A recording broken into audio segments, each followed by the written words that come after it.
Ladies and gentlemen, welcome to Scream Bloody Podcast. To right now, I am joined by two rising stars in the American extreme music scene. Here we have Dave Palenske from How's it going? Volcandra, and joining us, Lord Kaiju of Oxygen Destroyer. Hello. Gentlemen, welcome. Thank you so much for coming on the podcast here. Really happy to be talking to both of you right now. I guess, how are the two of you doing right now? How are things with you? Not too shabby. I'm doing good. Just got home from work. I guess I've seen both of you guys play before. Lord Kaiju, I know everyone's real excited. You guys are going to be coming back to Cincinnati in July, and you're also going to be playing Into Darkness Fest up in Youngstown that same weekend, right? Yeah, I'm looking forward to that. We love the Midwest. And Dave, you guys, you just got signed, and you have a new record coming out this month, right? Yeah, we just signed a Prosthetic Records, and we're releasing an EP with them. It's called Border World, and we've got a couple of tours planned for this year. They also just dropped a single last week, was it? Yes, Talon 4. that's right. I understand that's a Metroid reference. Yeah, to be more specific, it's a Metroid Prime reference. But yeah, 100%. Well, gentlemen, I guess I like to say for our listeners who may not know your respective bands, starting with you, Lord Kaiju. I have to say, when I first saw you guys back in 2019, you probably turned a lot of heads here. I sort of think of you guys as sort of the America's answer to Vader. Would that be an accurate description? Vader is a huge influence to us. We worship that band. So yes, that is a very, very good comparison. You guys, could you maybe describe what Oxygen Destroyer is for the listeners? We are a combination of thrash metal and death metal, and our music is a tribute to the giant monster movie genre.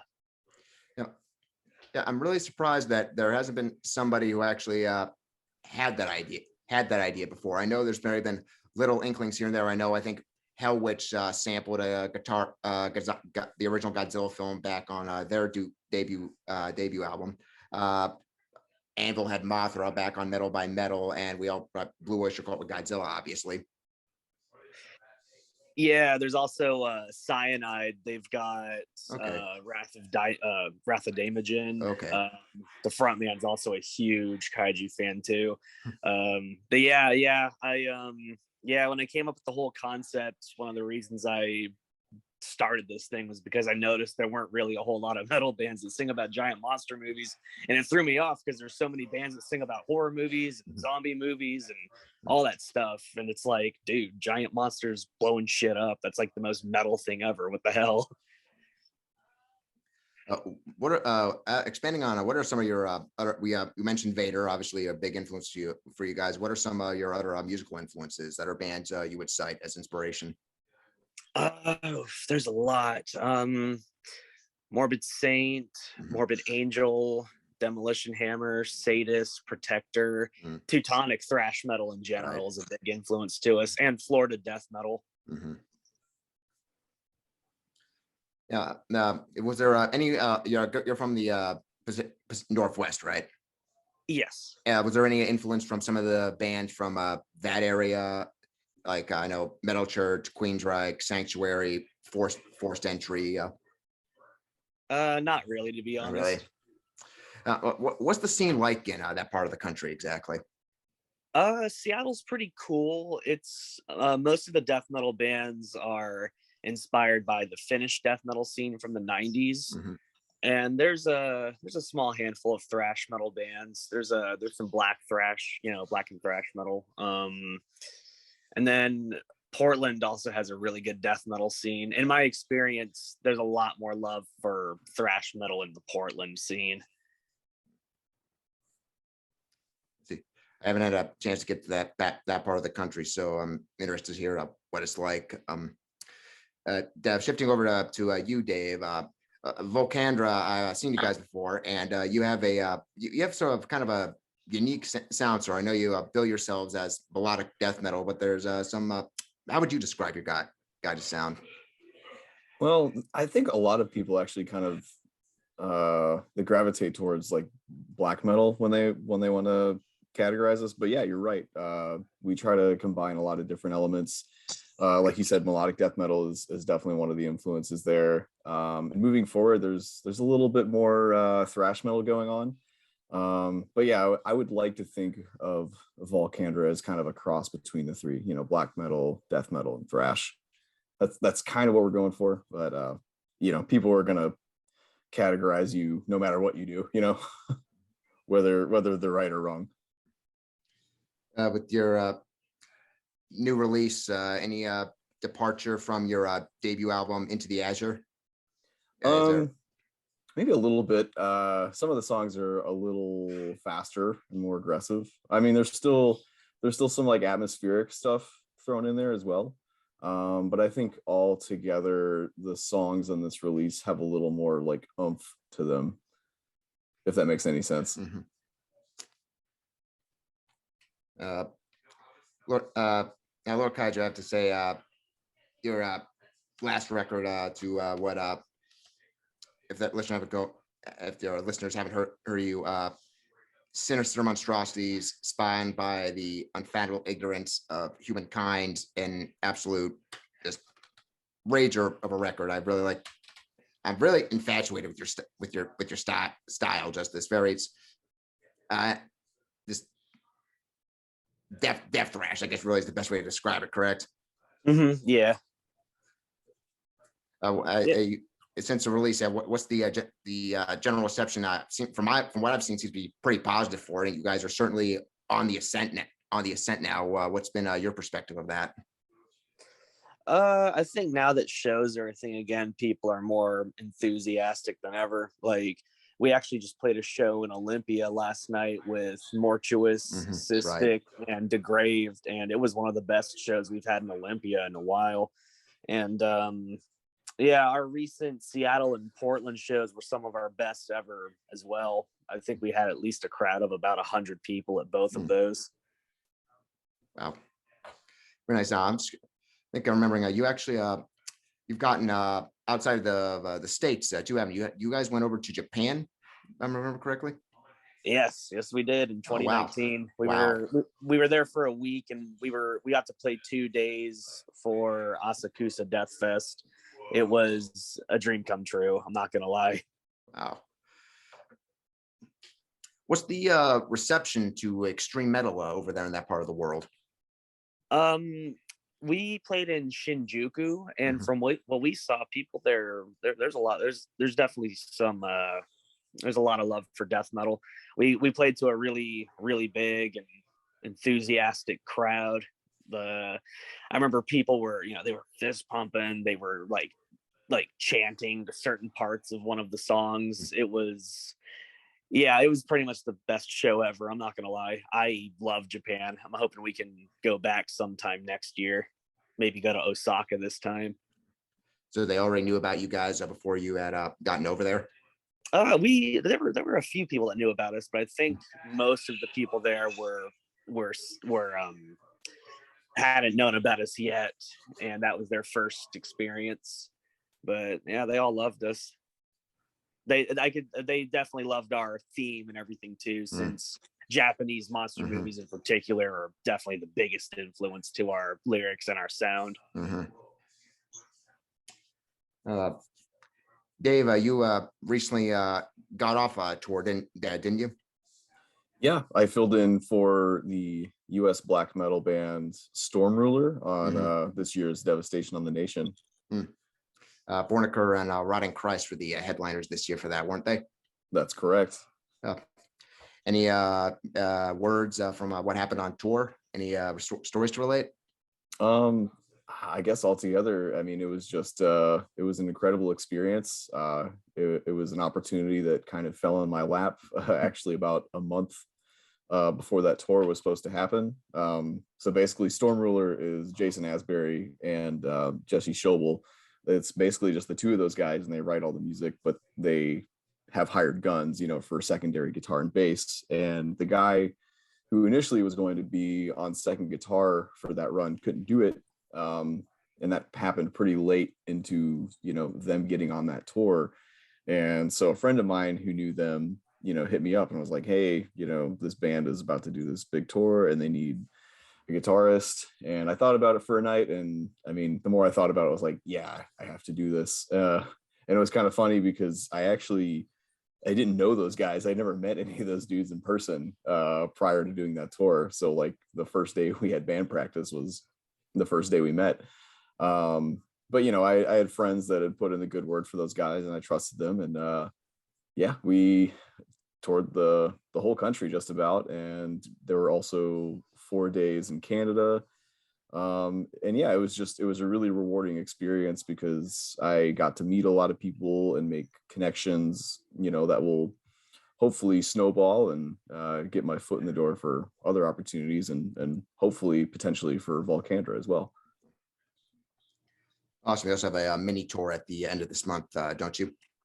Yeah. Volcandra is going to be out for like 9 days at the end of June and early July, and then we'll be out for another week at the end of August and early September. Lord Kaiju, what are your we have you have Into Darkness Festival obviously later this year. Is there any plans for you guys to get back on the road soon? Yes.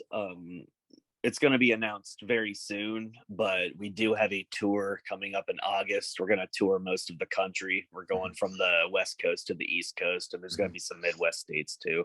Awesome.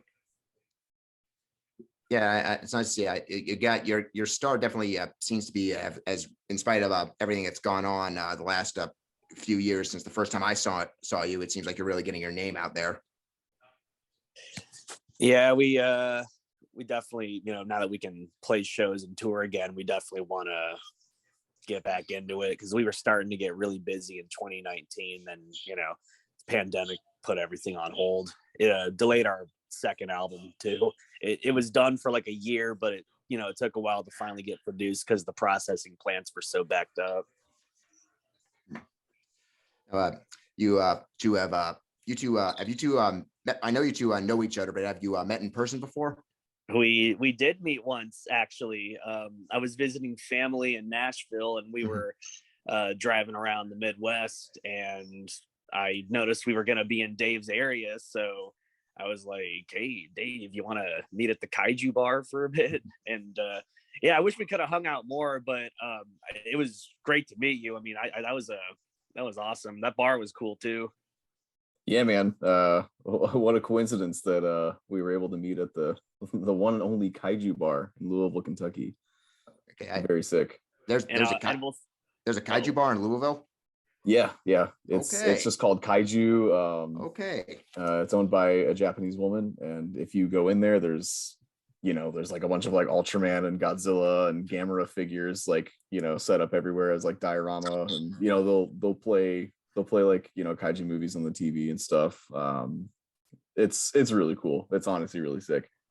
We're gonna play there in August too. I'm looking forward to it. I'll be there. Hell yeah. Hey, and I'll see you at G-Fest too. That's right. I guess this is a primary heavy metal podcast, but I figured to speak about this, you'd probably be the two best to speak about this with. Before anything with me, like first franchise I ever remember really ever getting serious investing in was Godzilla. And I'm pretty certain the first one I ever saw was Godzilla versus Biollante. I think when I was just about 4 years old, I want to say. Hell yeah. That's one of the best ones, dude. Yeah. Hell yeah. Easily. Yeah, I think that one still holds up to this day. It's just got a interesting plot, and also the soundtrack's actually killer in that movie, I think.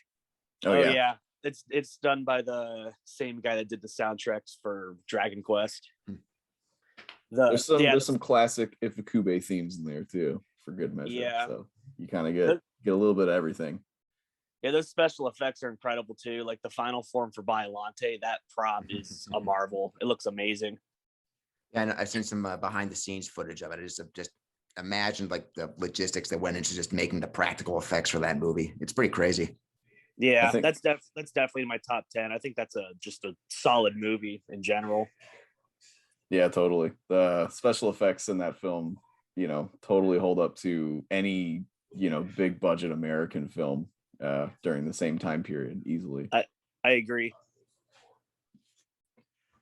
Dave, you said, I think you mentioned you have some kaiju themes in your music, don't you? Yeah, we have a handful of songs that dabble in the kaiju genre. So the second to last song on Into the Azure is called The Weight of Darkness, and it is based off of the film Yamato Takeru, or if you're in the US, it's called Orochi, the Eight-Headed Dragon. It is a Toho produced film, same special effects director as Godzilla versus Biollante, for example, Koichi Kawakita. No kidding. Yeah, it's basically Japanese Clash of the Titans, and it fucking rules. It's one of my favorites. It's fun. It's a lot of fun. Definitely. I've never seen that before. I'll have to check this out now. Yeah, definitely do that. Let's see what else. We on the same record, the last track, The Burning Mountain, is based off of the Polygon anime trilogy that's on Netflix. And although those aren't my personal favorite Godzilla films, I think the concepts are really interesting. And I was watching them at the time that we were writing that song, and I was like, fuck it, I'll just write about this. So that was something that came out. And then there's a couple songs on the new EP that are based off of some of the Team Eco games, Shadow of the Colossus and The Last Guardian. And those are video games, but I mean, if you want to really get technical, they are kaiju related. So I've heard so many good things about Shadow of the Colossus. I've yet to get around to playing it though, but I want to. It's a masterpiece. The composer for that game also did the music for the 90s Gamera trilogy. Yeah, Koatani. Yeah. Brilliant composer. Incredible. Yeah. He was born to make music for big monsters, dude. Oh yeah, dude. For me, the Shadow of the Colossus soundtrack is my personal favorite soundtrack of his. It's just incredible. Go out and buy that game for PlayStation 4. There's a remake. It was originally a PlayStation 2 game. You can buy the remake, and it's like, I don't know, like $15. You should totally play it. It's an experience. It's very good. Yes, it is.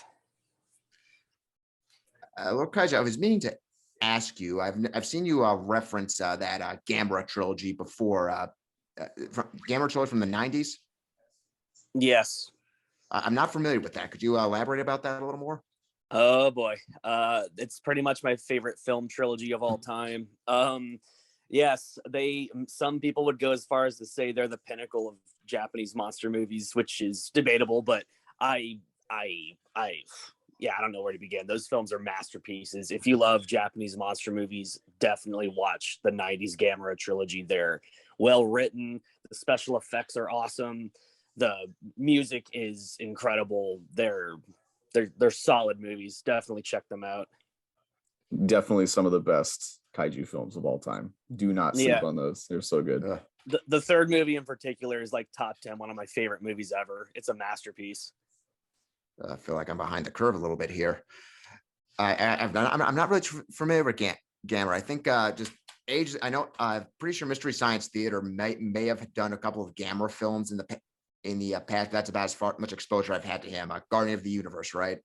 Yeah, the 60s movies are way more lighthearted and aimed towards kids, but the 90s trilogy isn't. It's more serious, and it's actually they're actually really, really well directed. In fact, the Shinji Higuchi, the special effects director for Shin Godzilla, also did the effects for the Gamera trilogy. Or any of the tracks from the first or second record inspired by the Gamera trilogy? Not the second one, but I am working on our third album, and all I can say is I'm definitely going to be showing a lot of love for the turtle. What are some of the films you have referenced on the two records that Oxygen Destroyer has done? The first album was Mostly inspired directly by the Godzilla series. There was a bit of everything. There was definitely some Showa, Heisei, and Millennium inspiration. A few movies in particular were the original Godzilla, Violante, Space Godzilla, the original Mothra versus Godzilla, the original Rodan. And then the second album's a little more varied. The second one takes a bit of influence from the Millennium Godzilla film GMK, and then also some old like black and white giant monster movies like Gorgo, sorry, not Gorgo, the Beast from 20,000 Fathom, Giant Claw. So yeah, that was pretty exciting. Yeah, I remember. I think Cinemassacre did a brief review of the Giant Claw ages ago. They really liked that. The line you used, "as big as a battleship," which, like, how many times do they say that in that film? More than they have to. I'd also like your. I take it you sample. There's samples on the record, obviously. They come from the same movies. Yeah. I mean, yeah, we had to show some love for the Giant Claw. That's like the best. That's like the best of the bad giant monster movies, you know. It's probably one of the most notoriously ugly giant monsters of all time, but it's like it's such an awesome design. Like it's like the big eyes, and like he has like the little like tuft of hair that sticks out of his head. It's just ridiculous. I love it. Oh yeah. What's this? I remember I think he like perches on top of the Empire State Building at one point of that movie. And he's like, just like, what scale is like absolutely massive, like about the size of Manhattan. And big as a battleship, apparently. Yeah, I know, right? They don't want you to forget that. Which studio made that movie? Do you know? Wasn't it Warner Brothers? I'm not sure. Could look this up really quick. Don't want anybody to think we're posers. Yeah. Oh.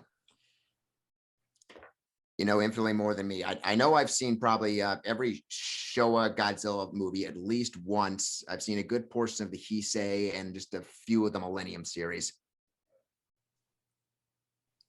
It's been a while since I've sat down and watched one start to finish. Oh yeah, when Godzilla versus Kong was coming out, I watched every Godzilla movie and every King Kong movie, and that was an adventure. There were a few I hadn't seen in a while either, so it was exciting to go back and revisit them. I want to ask, is there I know Godzilla probably has the highest profile out of all the kaiju films, but are there like other obscure ones like the eight-headed dragon you would recommend people go check out? Oh yeah. Check out the North Korean kaiju film Polgasari. That's a really good one. Daimajin. Yes, those are excellent films. Daimajin's done by the same studio that did the Gamera films. They released 3 films all in one year in like 1966. And those in my opinion are also some of like the best kaiju films of all time. They're mostly like samurai period piece movies, but then there's also a giant statue that shows up and just wrecks shit. It's awesome. Yeah, those are excellent kaiju movies, some of the best. I also love War of the Gargantuas and Frankenstein Conquers the World. Those are pretty underrated, I think. Oh yeah, totally. Wasn't Godzilla versus Kong originally supposed to be Godzilla versus Frankenstein or something like that? Yes. I just wonder how they would have made that work. I think it could have worked. I think it was like a rights issues thing, which is why they swapped. Actually, I think they swapped roles because I think Godzilla took King Kong's role in the original script, and then King Kong took Frankenstein's role, and then that's why Kong has like lightning powers in the movie out of nowhere. They were like, whatever, it's fine. I wish we could have gotten I know they talked about doing a Heisei era King Kong versus Godzilla. I wish we could have gotten that, man. It would have been like, it would have been beam battles. It would have been Godzilla blasting his breath the whole time. And then Kong probably would have had like electrical powers. Like I can imagine him like shooting like force lightning the whole time or something like that. That would have been so sick. G-Force would have given Kong like a jetpack or something. Sign me up. I want to see that movie. Dave, I could talk to you. Sorry. I was gonna say, like, just imagine what Kawakita's Kong suit would have looked like. Very tough. Yeah, dude. Dave, going to you for a second, man. I want to mention, I think you guys put out probably one of the best pieces of merch that I've ever seen in that Doom guy shirt you had. Oh, yeah. Yes. Thanks, man.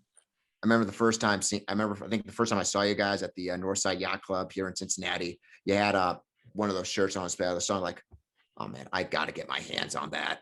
And I think I got my hands on online eventually, but that just yeah, you're referencing Dr. Malcolm Petruger on the first track of Into the Azure, right? Yeah, Dr. Beshuger from Doom 3 specifically. That's actually this might be heresy for me to say, but that's probably my favorite Doom. I know a lot of people kind of write that off as like, they're one of their like least favorite entries in the franchise, but personally Doom 3 for me is like so sick. I like that game. I thought there were some points that were scary as hell. Yeah. I mean, if you sit down and play it in the dark and wear headphones, like it'll spook you a little bit. It's a good game, good story too. Have you ever checked out the Brutal Doom mod? I haven't, but I've heard it's really, really cool.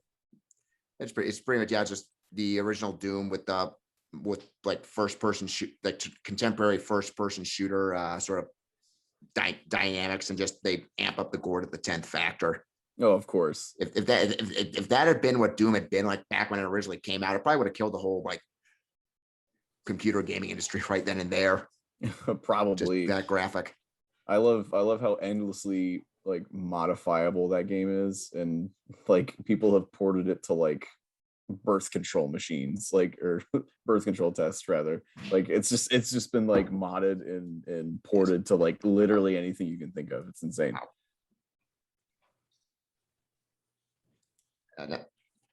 Lord Kaiju, something you posted a while ago, I'm kind of interested in is there was a Heisei era Godzilla manga that was made.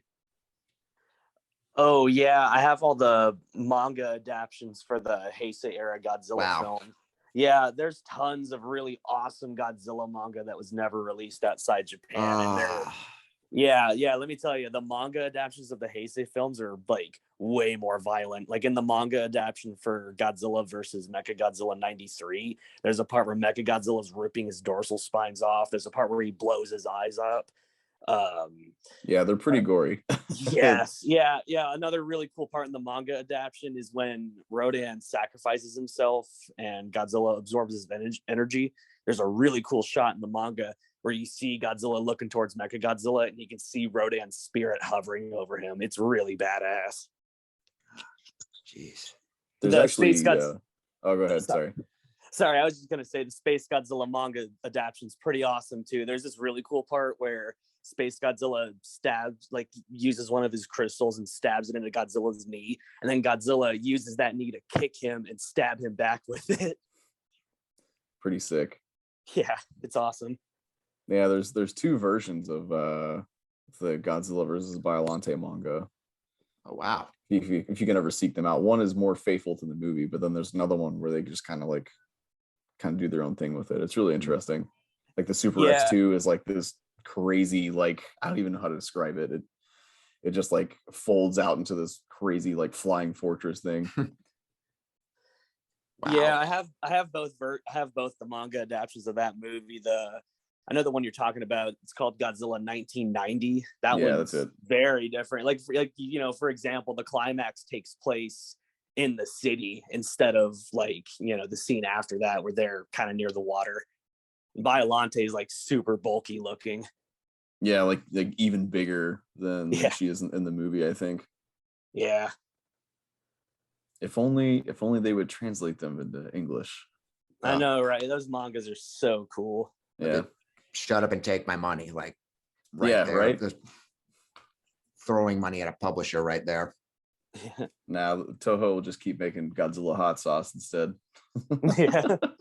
Yeah. I even have there's a Godzilla manga series from the 90s. I don't know the exact name, but it's like not based on any movie. It's just like its own thing. And I have both volumes for it. There's some crazy shit in it. That one's super violent too. Like there's one part where he's fighting Rodan and he rips his wing off. And there's also some really crazy cool like team ups. Like there's one where Godzilla's fighting Megalon and Biollante all at once. Wow. And then there's even one where he's fighting Mecha Godzilla and Mechanicon from King Kong Escapes at the same time. And like him and Mechanicon have never even crossed over in any movies. So it's freaking crazy. Yeah, that's hype. Who generally are there any particular authors for the Godzilla manga do you know of? Is it just kind of this collaboration? I haven't done enough research yet, but I think all the Heisei manga adaptations are done by one guy in particular because they have pretty similar art styles. That's the thing. I love like the overall look of 90s anime and manga. So like seeing Godzilla monsters brought to life in that style is so cool. Like I wish we could have had like an anime series from that era. Oh, that would have been the tits. Yeah. Can always dream. Singular Point's pretty good though. I like that show. That's in my list. I haven't watched it yet though. That's one of my personal favorites. I really like Singular Point. There is some like OVA. I want to say you can find it on YouTube. It has Godzilla. That one. I forget her name. She's like the teal twin tails, like voice idol simulator, I guess you could say. And they actually also have Shinji Ikari from Evangelion, like all in this. I don't know what the hell the plot is, but they're also like there at the same time. That sounds insane. Yeah. Whoa. Yeah, pure fan service. Oh yeah, totally. I take it both of you have a pretty substantial collection of these kaiju films. Oh, absolutely. Yeah, yeah. That's one way of putting it. For better or for worse. Hoping to score big at G-Fest this year. Where's G-Fest? Where's G-Fest happening? Chicago. Ah, nice. It's on my birthday this year too, and it's my first time going, so I'm really excited. Oh. What are some of the highlights? We're gonna get to meet the actress who played Katsura, the cyborg girl from Terror of Mechagodzilla. Yes. Yeah, they're also screening that movie, and they're also screening Godzilla versus the Smog Monster. So yeah, that's gonna be exciting. Yeah, I had a Terror of Mechagodzilla on VHS for the longest time. That's one of the best ones. I think it's the most underrated in the whole franchise. Yeah, honestly. Yeah, that's also one of my favorites. Yeah, it's a good one. It's well written. It's well directed. The fight scene at the end is awesome. That one's solid. Yeah. That show and probably best 1-2 punch there. Godzilla versus Mechagodzilla and Terror of Mechagodzilla, just the two of my favorites. Now, gentlemen, both of you, I know we could probably talk kaiju movies. All of you, I know both of you are probably very passionate about that, and I am, and I understand that. I'd like to get to maybe give the listeners some background about both of you guys as musicians, though. Sort of like why did you both start playing music? What inspired that with both of you? I guess I'll go first. I think the band that really got me interested in playing guitar and playing music in general was AC/DC. I grew up with I think what album? I think Power Age was like the record I probably heard. Well, actually, no, the very first AC/DC song I heard was Hell's Bells. And then it just kind of snowballed from there. But then Power Age was like another one that really stuck with me, like all the Bon Scott stuff. And I had a pretty traditional upbringing into, like rock and metal and extreme music, from that point on, because at first it was like classic rock, like AC/DC and like Zeppelin, and then it gravitated towards like Motorhead, Judas Priest, and Iron Maiden, and then I got into thrash metal. And I think the band that really got me wanting to do vocals or be a frontman was Metallica. And then like I said, it just kind of snowballs from there. You keep looking for the most extreme thing you can find, and then so after thrash you listen to death metal, after death metal you listen to black metal, and then you find all these bands that cross over. But yeah, I think what all really started it for me was AC/DC for sure. So it just so happens that AC/DC is also my favorite band and also the reason that I got into music. So I can relate with you on that, dude. Yeah. Because they fucking rock. Yeah, dude. I fucking love AC/DC. I love all their shit. I like the Bon Scott stuff. I like the Brian Johnson stuff. I love all of it, man. I've done a lot of research on that band. I love every album. I think my favorite ones in no particular order might be like, I don't know, Highway to Hell, and For Those About to Rock, We Salute You. Power Age is really good too. Razor's Edge is great. They're all fucking great. But yeah, I started out getting into classic rock like AC/DC, Led Zeppelin, Rush, what else? The Rolling Stones, you know. And yeah, and then over time, my dad was into heavy metal, so I started getting into stuff like Judas Priest and Saxon, Motorhead, and then I remember I heard Ride the Lightning for the first time, and that's when I started getting into heavier stuff. And I think the bands that really made me want to start a band was Slayer.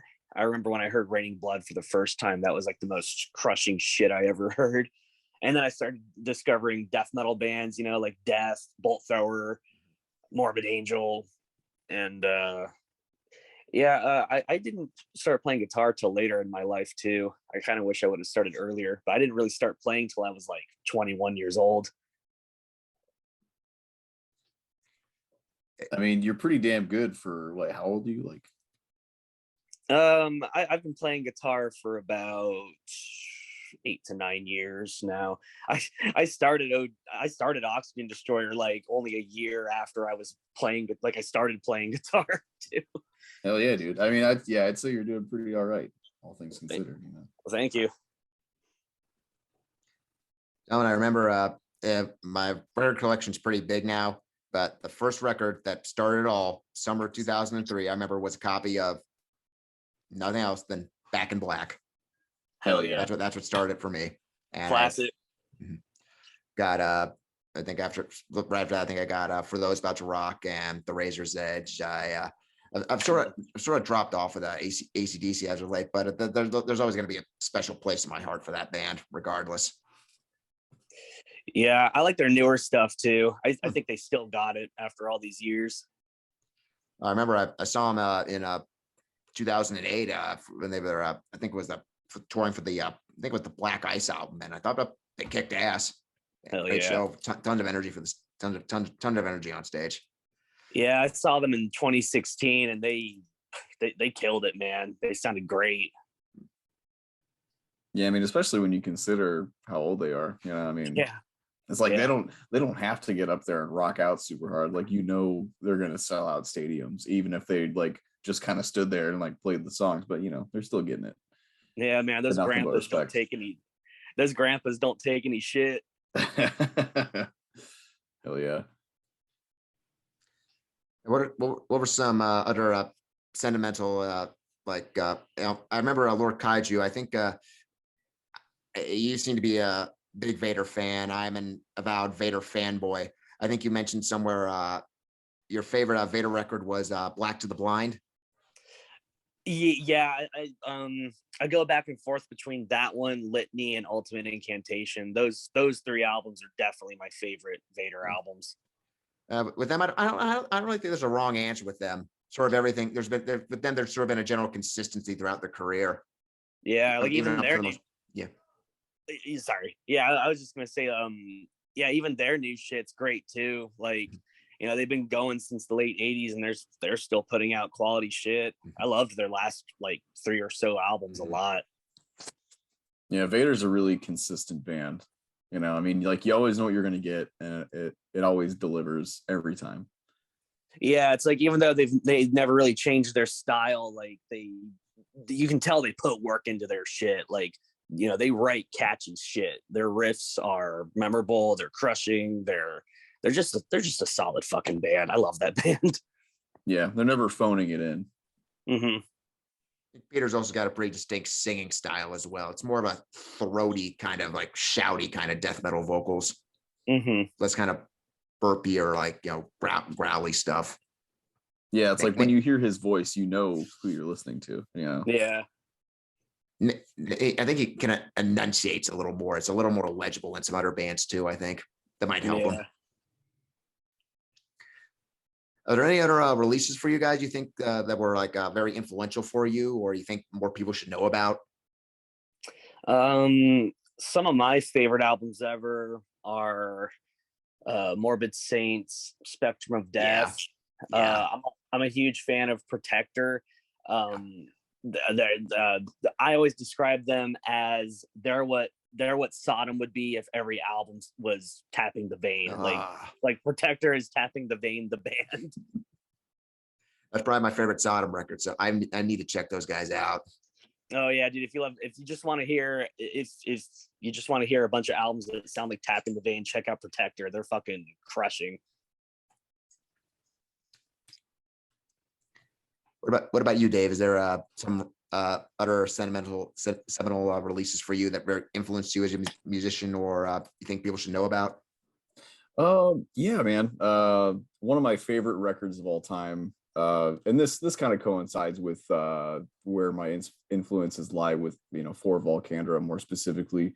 Gallowbraid, their self-titled record. I'm pretty sure it's all just like one guy, and that same guy, I don't know his name off the top of my head. He plays in a band now called Visigoth, and they're more like a new wave, they're more like a traditional like heavy metal band. But Gallowbraid is more of like a folky black metal kind of band, and their songs aren't like overly complex or anything, and they really pull off being able to play like the same riff for like 8 bars without it being like stale or redundant or anything. But that record has always stuck with me ever since I heard it, and that was probably, I think that initially came out in like 2011 or 12 or something. But that's a record I always go back to. These days I find myself listening to just a lot more like straightforward like heavy metal records. One of my favorite albums of all time is also Marching Out by Yngwie Malmsteen. And that has almost everything to do with Jeff Scott Soto on vocals. That guy's voice is just absolutely incredible. If you like anything just generally like heavy metal speaking, you gotta check out that record out. It's fucking so sick. That's me.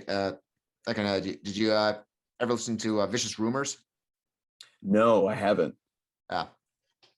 First 2 records, especially Soldiers of the Night and Digital Dictator. I believe they were on Shrapnel Records originally back in the day, but I guess they're sort of straddled that power thrash line and had a hell of a lot of shred. Vinnie Moore was on the first record, and I forget who was on the second record, but consistency, very, still consistent all the way through. Just great stuff to check out. I'd recommend that first 2 Vicious Rumors record. Oh, that's awesome.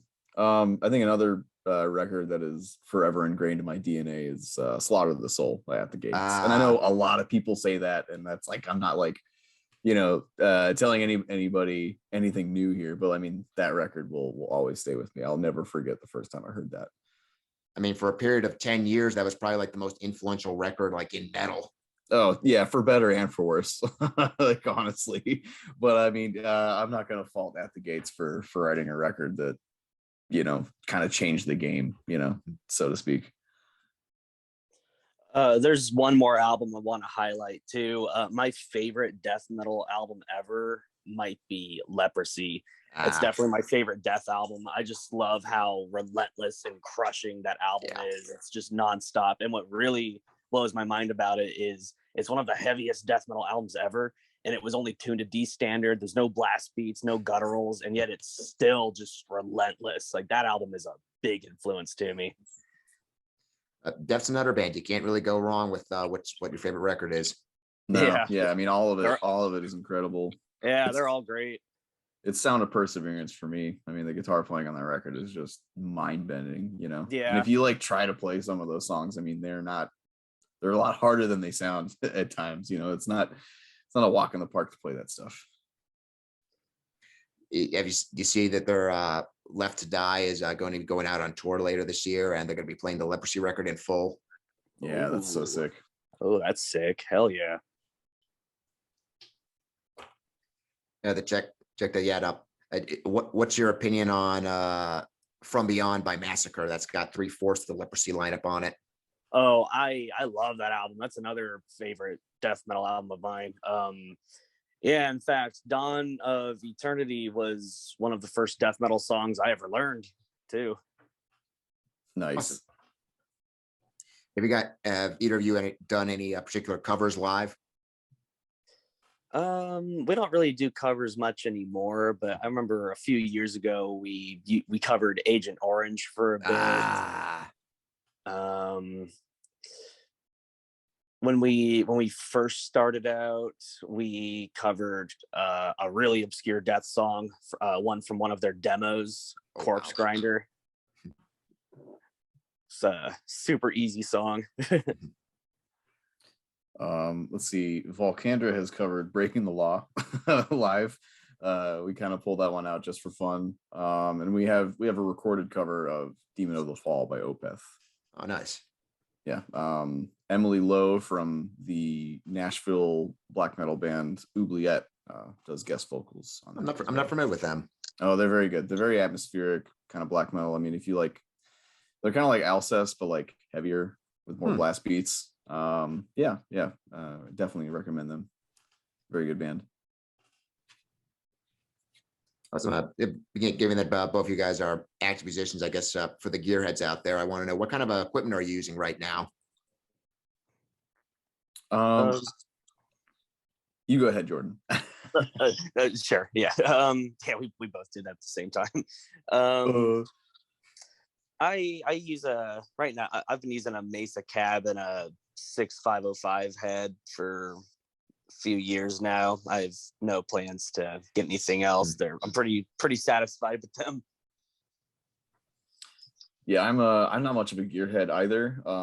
For this recent Devastation on the Nation tour where I was playing guitar for Storm Ruler, I took a Black Star ID 100 TVP.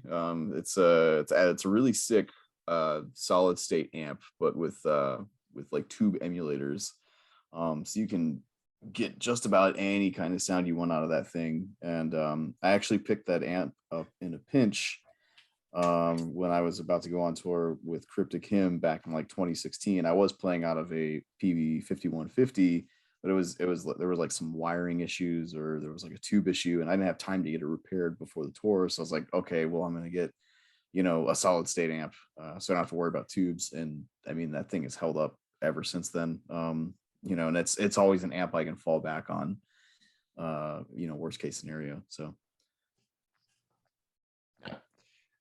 so just not really particular about what you're going to be playing on, just if it can function.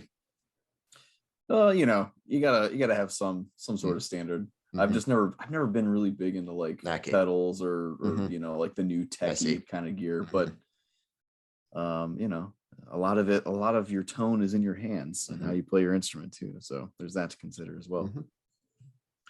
I'm curious, I remember, I think the first time I ever saw you, Dave, when you were playing with your other group, Cryptic. Is that still an active entity? Yeah, we have an album that's mostly finished. And then once that record comes out, we'll probably be doing some stuff off of that, just in between whatever Volcandra is doing, whenever we can. But yeah, our newest record that is almost finished is really, I'm really happy with it. It's definitely the best thing we've ever done. And I'm really looking forward to getting it out there. And in that, you're playing guitar and vocals as opposed to Volcandra, where you're just vocalist. You're just the vocalist. That's right. Is there a stylist? Is there a big difference between the two? You would say, is there a different mentality, different inspirations between the two groups? Absolutely. Yeah. I mean, with Cryptic I definitely, I probably write about like 80 or 90% of the music in that. And so, I'm drawing a lot of influence from guitar players I really like, but with Volcandra, I'm definitely paying more attention to the vocal delivery and, certain certain live energies. I try to think about like, you know, what parts in the songs I can engage the crowds with, you know, better. And I definitely have a lot more lyrics in Volcandra because, you know, you have nothing else to do. So you might as well fill the space if you're only a vocalist. Lord Kaiju, are you the primary songwriter for Oxygen Destroyer? Yes. I pretty much write all the songs. I have a very specific vibe that I'm going for, you know. But yeah, I mean, the way we usually do it is I'll write the song, and then me and Chris, the drummer, I'll show him my song, and I'll usually have an idea of how I want it to sound, but I'll let him throw in some ideas too. Like sometimes he comes up with stuff that I never even would have thought of. He comes up with some really cool beats and tempo changes, you know. Then once me and him have that figured out, I teach the songs to Paul and Joey. I let Joey do all the guitar solos too. I'm more of a rhythm guitarist. Okay. I'm not really a solo guy. So Joey's the shredder dude. Like I let him do all the solos and all that stuff. Yeah, your drummer Chris is absolutely phenomenal, man. You just hear that on the friggin' record. He's just got I just don't know he's uncanny. I don't know how he does it, man. Crazy. I love him. He's a blessing to work with. Like I remember before he joined, like when he joined the band, it was like a dream come true. He was like exactly the style that we needed. You know, he has kind of a Gene Hoglan vibe, but he has that perfect balance. He has like thrash and death metal influence in his style, which is perfect for us. Like it's everything we needed. Yeah, a good drummer can, you know, make or break your band. You know, you're really only as good as your drummer is, especially with extreme metal, you know. Drummers are the most important part for sure.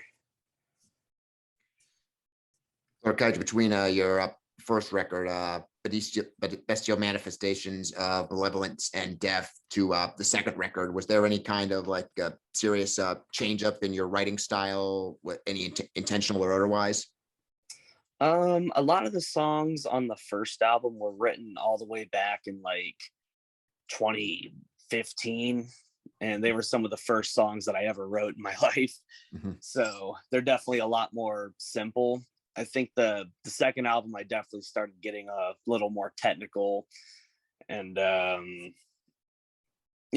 overall I feel like the second album's basically like an improvement over the first one. It's like the same kind of style, but it's more exciting, more there's more put into it. I'm already working on our third album, and it's definitely going to be our fastest, thrashiest, and most technical one yet. Wow. Any just more refinement, I would take it, then as you've been improving and gaining more experience as a songwriter? Yeah, I also thought the production on our second album was a lot better. We worked with Dedo. He's a really good engineer. He also recorded Caustic Wound, Cerebral Rise.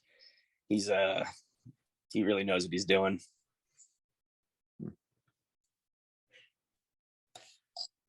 Oh, I guess I have to now wonder now, between both of you, getting back, I guess, to the subject of Kaiju films, what would maybe be the rarest piece of merchandise each one of you own? Let me think for a minute. Oh man, that's tough. Yeah. I've got some pretty crazy Gamera merch. I have a little Gamera poster, a little poster for Gamera 3 that was sold exclusively at Kyoto train station, which is where the film's climax took place. I've also got a lot of movie theater exclusive Godzilla toys, like stuff that was sold in theaters when the films came out. I've even got one for Versus Destroya. Oh, you know what? Okay, I think the rare stuff I have is that in the 90s there was a company called Trendmasters, and they put out a lot of really cool Godzilla toys, but there was a toy line coming out called Godzilla Doom Island, and it never got officially released, but some of those toys were made before they got discontinued, so you can find them for sale online every now and then, and I have two of them. I have one for Kamunga. It is an armored Kamunga. It's like Kamunga with turrets and shit. It's fucking awesome. Wow. I'm still trying to decide what the rarest piece of Godzilla merch I have is. I'm like looking at my shelves right now, and it's it's kind of overwhelming. Like, what do you think is the rarest of them all? I know we were talking about Yamato Takeru or Orochi, the eight-headed dragon, earlier, and I do own all of the Bandai figures from that film. Those are pretty hard to come by. Well, they're not really hard to come by, but if you do find them, they're pretty pricey. I also own, I don't know if this would be rare, but it's definitely more obscure. We also mentioned Pulgasari earlier. I have a like, it's probably a 30 centimeter or 1 foot tall statue of Pulgasari that was released by Mondo last year. I don't think you can get that anymore. It's a very limited run. I don't know. There's probably more. I have a lot of like obscure like box sets of like mini like 3-inch figures that were released in Japan like during the time of like the Heisei era films in the 90s. I don't know, man. I'll get back to you on that. There's a lot. Yeah, I've also got some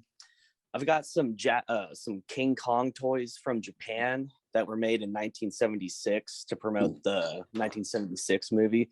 I found them at a local toy store. And a good buddy of mine's also given me a Godzilla versus Space Godzilla poster that was like actually used in theaters when it came out. Ooh. I'm pretty stoked on that. Yeah, the Heisei had some really awesome artwork for their movie posters. Yes, yeah, they look like death metal album covers. Yeah, totally. Oh yeah, Noriyoshi Arai. Yeah, is that the artist? Yeah, he did a lot of Star Wars posters as well. I mean, he so many posters, but yeah, I mean the Godzilla artwork he did is just incredible. Yeah, I think I remember Lord Kaiju. I think you might have posted. You had some some commemorative coins that were made. Yes, yeah. So whenever in Japan, a lot of times when when movies come out, they have like these little coins, these little medals that you can buy at the theaters, and I have a ton. Yeah, I've got a medal. Wow. The oldest one I have is for Godzilla versus Mothra 1992. I even have one for that Orochi movie that me and Dave keep bringing up. I was really, really surprised that I found that one. I've got all the medals for the Gamera trilogy. A good friend of mine, Dan, lives in Japan, so he got to see Shin Ultraman when it came out a few weeks ago, and he actually sent me the medal for that movie.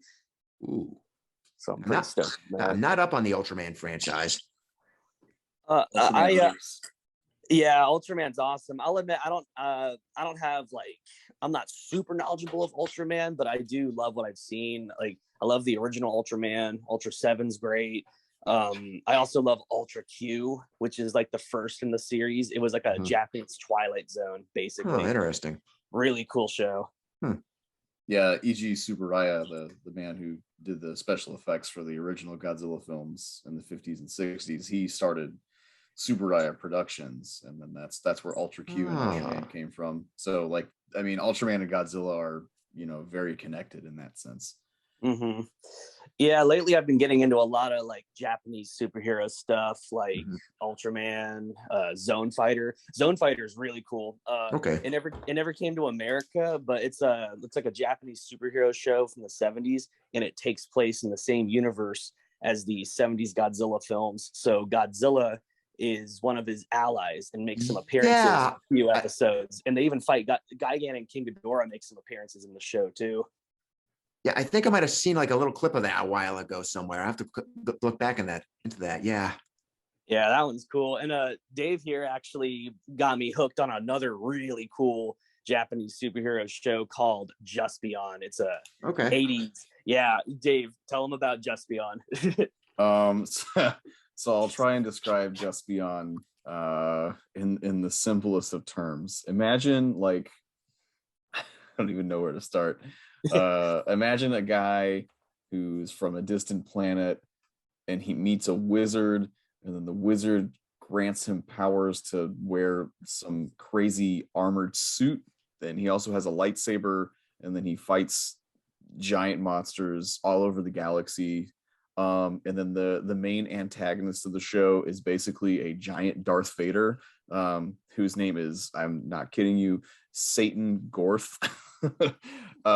It's just the most like batshit bonkers show I've ever seen. It's so much fun. But yeah, it's like Japanese tokusatsu. There's like elements of Star Wars in there. It's just wild, man. And it's by Toei Studios, who did Super Sentai, which was the show that was repurposed for Power Rangers in the United States. Holy shit, I gotta check this out. Yeah, that's pretty obscure, but it's a really good one.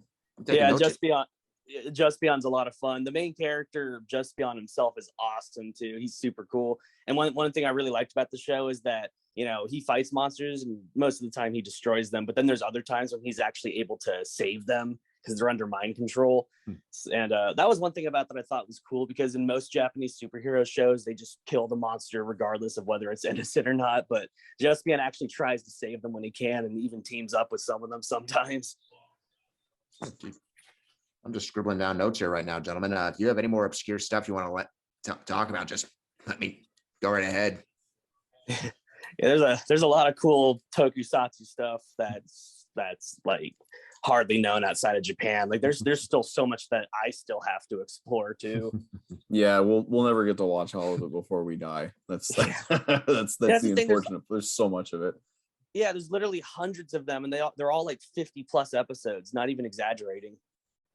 A series that I think is sorely underrated, but is one of my favorites, is the Zerum movies. That's Zeiram. They're directed by a man named Kita Amamiya. I think I'm pronouncing that correctly. But that's a really cool like cyberpunk kind of film series. It's really only 2 movies, but I guess that's enough to call it a series. But Keita Amamiya also did a handful of Kamen Rider stuff, if you're familiar with Kamen Rider, which is another Japanese superhero. Okay. Yeah, those films are really great, and they just got new Blu-ray releases in the West, so they're not hard to find. You can look them up, and definitely recommend seeing those. Very cool action films from the 90s. Yes, yeah, I can't agree with you. I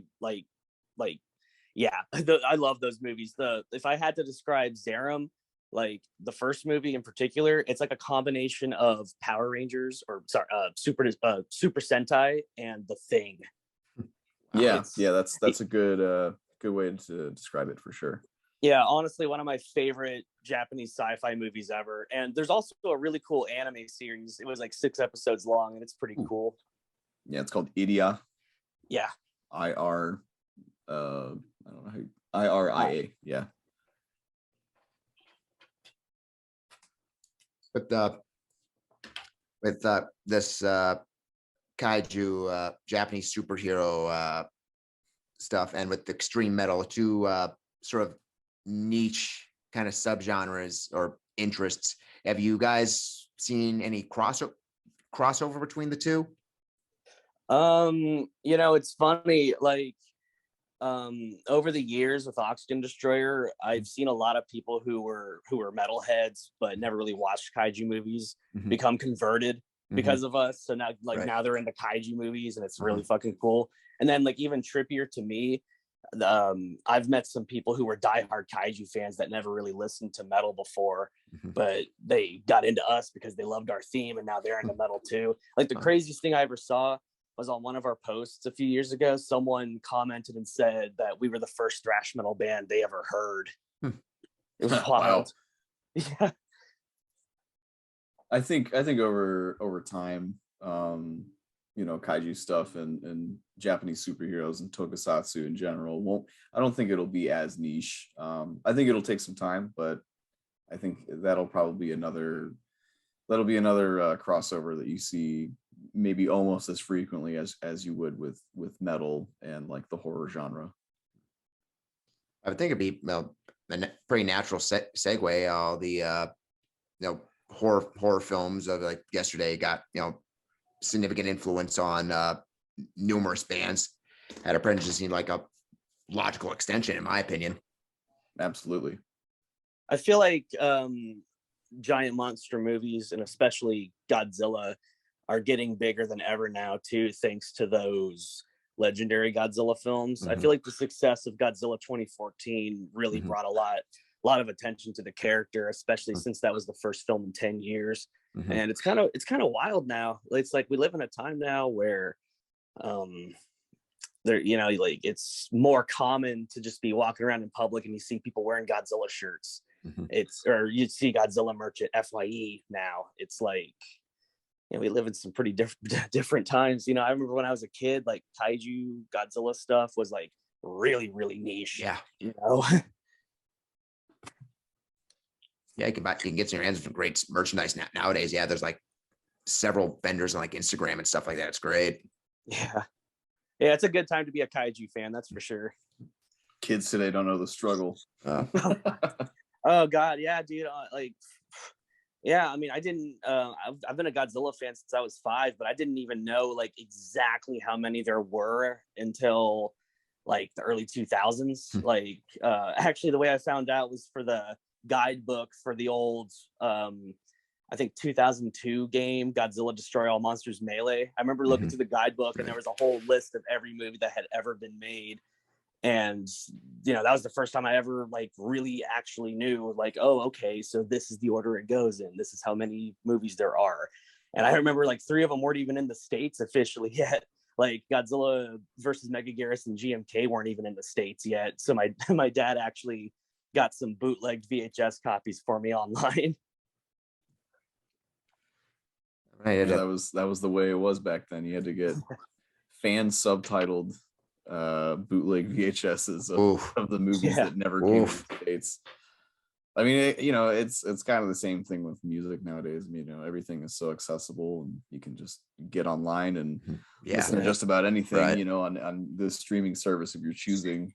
But you know, when I was growing up, and I was actually filling out information for another interview today, and I was talking about how like I had friends in middle school who would like burn me CDs. And I had to stop and think. I was like, how many people are going to read this and be like, what is he talking about? Like with like burning CDs, you know, like that doesn't make any sense. So. Yeah, dude. I remember when I was a little kid in the late 90s, it's like back then, the only way I could find these movies was by going to video stores once a week. Like my parents would take me to a video store once every now and then. And that's how you'd find new movies. And I didn't know the order they were in or anything. It's like, you go to a video store and, oh, hey, Godzilla versus Gigan, haven't seen that one yet. Oh, hey, Godzilla 1985, haven't seen that one. And then I remember they finally released all the Heisei movies in the States. And it was like, I remember going to Walmart one day and bam, 5 whole new movies I haven't even seen yet. The moral of the story is buy physical media. Don't rely on streaming. Buy physical media from bands you like, movies you like. Don't let that shit die. It's very important. Well, guys, we're sort of winding down our time here to wrap up a little bit with Auction Destroyer. You guys are going to be coming to Ohio in July. You'll be playing Day in Cincinnati. You'll also be doing the Into Darkness Fest, correct? Yes. And you'll be doing a tour in August, and you have a new album in the works? I'm currently writing our 3rd album. I'm almost done writing it. I would imagine we'll definitely record it next year. So I would imagine it'll probably be out like 2024 at the absolute latest. But if we can get it out next year, that'd be cool too. Awesome. And Volcandra has Border Worlds EP dropping on the 24th of this month, correct? That is correct. Yeah. And you'll also be doing a mini tour at the end of the month. Yeah, the end of June, early July, and then we'll also be in Ohio, as you mentioned. We'll be at Yellow Cab Tavern in Dayton, Ohio, August 31st. Awesome. Yeah, that'll be our 2nd run on the way to RPM Fest in Massachusetts. Awesome. And I take it you're on all the social media platforms. You have Facebook, Instagram, Twitter handles, anywhere else people can check you guys out? Bandcamp, Spotify, and I know I was just saying, buy physical media, don't rely on streaming services, but we are available on any streaming service if you're choosing. You too, Lord Kaiju? Yeah, you can find us on Bandcamp, Spotify, all that stuff. Well, that's Volcandra, Action Destroyer, 2 rising stars in the American extreme music scene. Gentlemen, thank you so much for being here. It was a real pleasure for me talking to you guys. I got a whole bunch of stuff to go check out now. Hey, thanks for having us, man. You're very welcome. You're very welcome, gentlemen. It. I look forward to seeing you guys in the future. Oh yeah. Hell yeah. Thank you very much, folks. Cheers. Thank you, folks.